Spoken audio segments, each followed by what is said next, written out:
मैं Mrs Bansiwala cement LLP designated partner Narayan Bajoria करीब 7 साल से हमारी फैक्ट्री चला रहे हैं। मैं एक्चुअली मशीन मेरे पास शुरू से है। पहले JCB कंपनी की मशीन ले रखी थी, फिर उसको बेचने के बाद मैंने महिंद्रा वालों से संपर्क किया। मुझे पता पड़ा कि भाई महिंद्रा भी जो है EarthMaster बनाती है।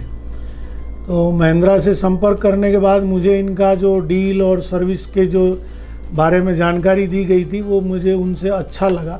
इनके जो इंजन वगैरह है काफ़ी सिंपल है, ज़्यादा उसमें सेंसर बेस सिस्टम नहीं है। इस वजह से मुझे इनकी मशीन पसंद आई और मैं महिंद्रा की EarthMaster को लेके लगभग मेरे को अभी 7-8 महीने हो गए मैं चला रहा हूँ। डीजल लगभग ये 1 घंटे में 4 से 4.5 लीटर खाती है अपने लोड के हिसाब से।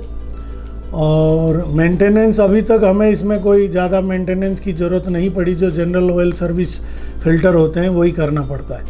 और इसके सिस्टम जो है काफ़ी साधारण है, इस वजह से कोई भी आदमी इसको मेंटेन कर लेता है। ज़्यादा कोई परफेक्ट टेक्नीशियन की ज़रूरत नहीं पड़ती है। हम जब भी टेलीफोन करते हैं विदिन 24 आवर्स हमारे पास सर्विस इंजीनियर आता है और फुल सर्विस देता है।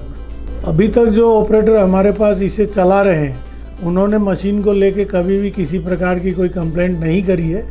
और लगभग जैसे कंटिन्यूसली वो 3-4 घंटे आराम से चला के फिर लंच वगैरह करता है, फिर 3-4 घंटे, लगभग हमारे यहाँ 10 से 12 घंटे मशीन डेली चलती है। अपने को अपने देश को आगे ले जाने के लिए अपने देसी प्रोडक्ट को सबसे ज़्यादा प्राथमिकता देनी चाहिए। उस लिहाज से महिंद्रा अपने भारत में लोकल फॉर वोकल की जो अपने प्रधानमंत्री जी की लाइन है उसको भी ये फुलफ़िल करती है। इसलिए मैं सभी देशवासियों से जिनको EarthMaster या इस तरीके की मशीनों की जो ज़रूरत है उनको अपने देश के स्वदेशी कंपनियों को पहले प्राथमिकता देनी चाहिए। मैं अपने आप पे काफ़ी गौरवान्वित महसूस करता हूँ क्योंकि मैं एक भारत में बनी हुई मशीन का उपयोग ले रहा हूँ जो कि पूरी तरीके से सही और सटीक है।